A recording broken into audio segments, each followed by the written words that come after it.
Bien, bonjour à tous. Merci de m'accueillir dans votre convention pour parler d'un sujet qui anime beaucoup de mes interventions chez des clients, à savoir comment utiliser les réseaux sociaux, et on va voir quelques définitions, pour faire du développement commercial et entretenir sa clientèle. Voilà, on va regarder le cadre, qui est un cadre professionnel. Le networking, une réponse pour votre quotidien et pour résoudre vos contraintes. Définition et sémantique. Du recul sur la pratique des réseaux sociaux, je vous donnerai quelques chiffres sans être trop dans le déballage. Réussir sa vie d'avatar. Donc l'avatar, c'est vous sur Internet, c'est vous dans les réseaux. Excusez-moi. Passer du réseau social à la vente. C'est souvent les questions qu'on me pose sur les formations. C'est-à-dire qu'on peut être performant sur le réseau social et pas forcément réussir à conclure des ventes. Comment bien démarrer votre networking? Donc je vous donnerai quelques pistes simples à retenir. Et enfin, on parlera de formations qu'il est possible de suivre à l'ORIF et des formations que certains d'entre vous ont déjà suivies. Je me suis concentré sur le métier d'agents généraux. Vous êtes des entrepreneurs et des indépendants. Pour de la vente et de la prestation immatérielle, développement du chiffre d'affaires via les actions networking. Et enfin, un outil dont on parlera aujourd'hui et lors de formation, qui est Viadeo. L'avantage d'être un outil en français et très accessible. Point de repère pour tous ceux qui se posent la question, et j'espère que je vais vous aider à vous motiver à y aller. Le travail de networking, il ne faut surtout pas avoir peur de son nombre. Avoir confiance dans vos compétences et dans votre expérience. Sur un outil de réseau social, vous pouvez trouver des détracteurs, des gens qui ne seront pas d'accord avec vous, des gens qui sont peut-être plus agressifs que vous. Donc soyez toujours confiants et sûrs de vos expériences. La clientèle aujourd'hui est devenue de plus en plus intelligente, à savoir que chacun de vos clients sait très bien se renseigner sur les prix du concurrent, sur les offres d'un autre, il sait les avoir rapidement. Tout le monde envoie une offre de plus en plus précise, carrée à chacun de ses clients. Vous avez par le networking le moyen de discuter directement avec de futurs clients, des clients que vous connaissez déjà, qui peuvent aussi parler de vous à d'autres de leurs contacts. Vous avez un contact direct et des échanges. L'outil networking, c'est un très bon moyen de veille. Le networking peut répondre à vos besoins de liberté d'action. Sur le networking, vous pouvez, sur les outils comme Viadeo, faire de la publicité, mettre en avant vos ateliers, vous pouvez mettre en avant une présentation que vous allez faire, une campagne commerciale particulière. Et enfin, vous avez les mêmes contraintes de temps et de compétences qu'un entrepreneur. Donc les questions que vous pouvez vous poser sur le networking ne sont pas vraiment différentes de n'importe quel entrepreneur. Ces outils-là vous aideront à cibler vos relances. Et tout ça de votre bureau, sans avoir à faire de frais plus que de vous abonner à certains outils. Il y a des outils qui sont gratuits. Vous pouvez pister des tendances, et ça fait partie de ce qu'on apprend en formation, de comment repérer là où il faut aller. Là où il faut que vous mettiez, vous, de l'échange. Vous pouvez créer vous-même des hubs, on va voir une certaine définition, pour justement attirer tous ces gros clients, pour que vous restiez toujours en mémoire. D'accord ?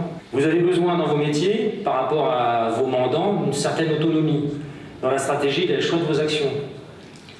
L'avantage de tout ce qui est networking, c'est que c'est libre d'imagination, d'action et d'originalité. L'outil networking est aussi un bon moyen face au manque d'outils. Souvent dans des agences où je suis moi intervenu pour des sujets plutôt d'ordre GRC, relations clients, l'outil de networking peut très bien vous servir, selon comment vous serez alerte sur l'outil, d'outil de CRM ou de second outil de CRM. Vous pouvez très vite retrouver vos contacts, les trier, les sélectionner, faire des catégories, faire des campagnes spécifiques. Et ces outils-là sont dispo. Une fois que vous avez pris votre abonnement, c'est dispo. Ça, on l'apprend plutôt en formation. Des conclusions, le networking ne vous coûte que le temps que vous y passez. Ça, c'est une réalité aussi. Il ne faut pas en passer trop non plus, mais ne pas en passer assez, on le verra tout à l'heure, ce n'est pas forcément utile non plus. Et enfin, votre activité de networking vous met en lien direct avec les clients finaux qui échangent simplement. Imaginez-vous que l'outil networking, c'est la matérialisation du bouche à oreille. Les définitions, je vais aller vite parce que je voudrais après vous laisser un petit peu de temps aux questions. RSE, réseaux sociaux d'entreprise. C'est grosso modo le réseau social, mais pour des professionnels. Web 2.0, c'est Internet qui réagit à vos questions, à vos réponses. Ça discute. C'est une technologie en fait. On appelle ça le 2.0.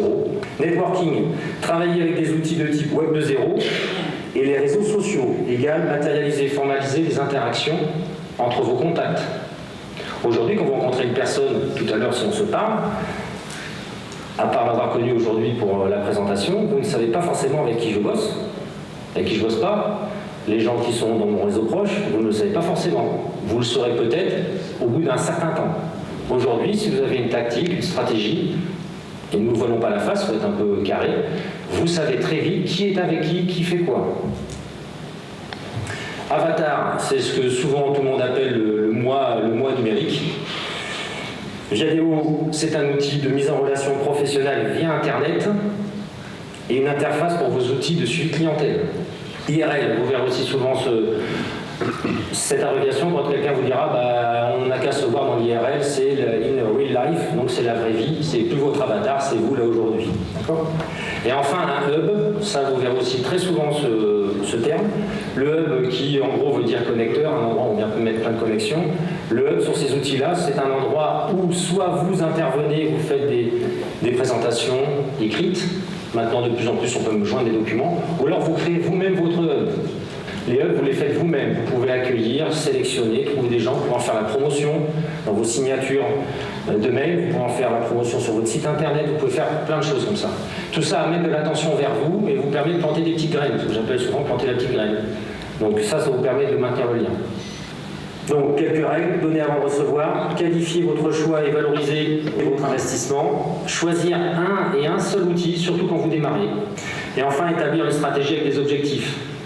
Et j'y arrive avec des tactiques. Pour bien commencer, je vous ai listé les principaux points à pas oublier. Faites court, utilisez correcteur orthographe, triez vos contacts, ne mettez pas tous vos contacts de la vraie vie dans votre réseau networking. La politesse, établir des procédures d'approche, c'est pour le côté tactique. Et enfin, citez vos sources. Donner avant de recevoir. Établir une stratégie avec des objectifs liés. Si votre objectif est de trouver que 5 clients, très bien, ça me va bien. Si c'est que ça votre objectif, 5 clients par mois, 5 clients dans l'année de plus, si c'est ça, ça va. Mais il faut que ça soit énoncé. N'imaginez pas que ça va arriver comme ça. Les gros points importants, c'est d'être régulier sur les outils de networking. Un bon démarrage sans trop d'aléas et vous ne risquez pas de vous retrouver avec des phénomènes étranges qu'on peut croiser des fois sur le networking.